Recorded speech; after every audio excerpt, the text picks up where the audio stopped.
a turbo-powered engine, so an engine that sucked in way more air into the pistons, gave way more power.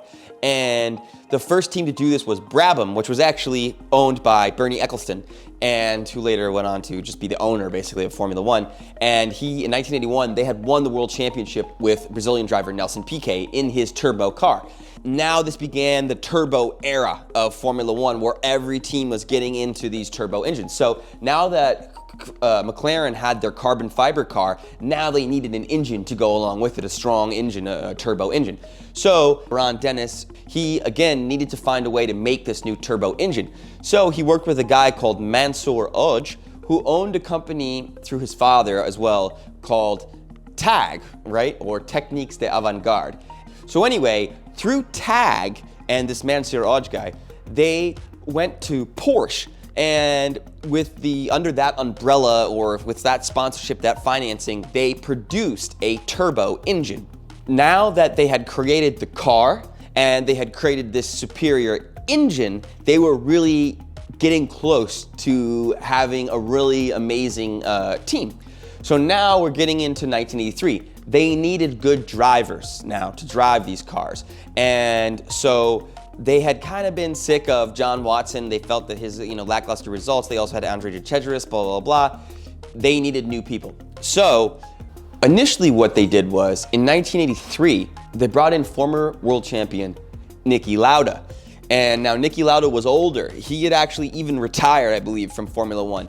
And they brought him back in. He was 35 years old. He had survived a horrific crash in the 1976 Formula One, World Championship season, where he had burned his face all up and everything like that.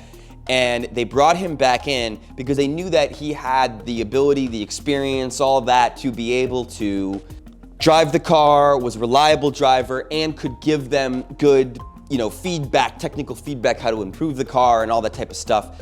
He was obviously, beyond being a good racer, he was extremely smart and had a kind of a mechanical mind and that kind of understood engineering, all that. After running here in Weissach for 2 days, is that the engine is certainly very powerful, reliable. We did, I think, 550 kilometers on it without any big problems.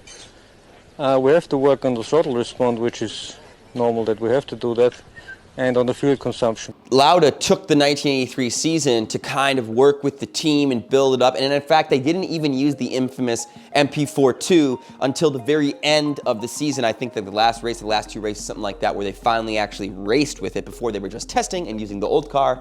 Now they use 1983 to really develop and get everything together.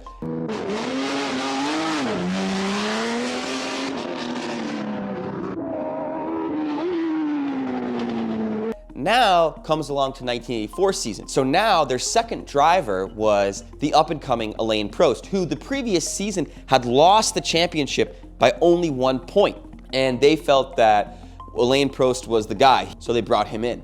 So now they had two drivers, Lauda and Prost. They had the carbon fiber monocoque and the car, and in my opinion, this car was so beautiful, so sexy. It has this kind of beast look about it, big, powerful, with the big, powerful turbo engine. At the same time, it looks sleek, well-designed, this very flashy, nice red and white Marlboro livery. I mean, just really unbelievable car.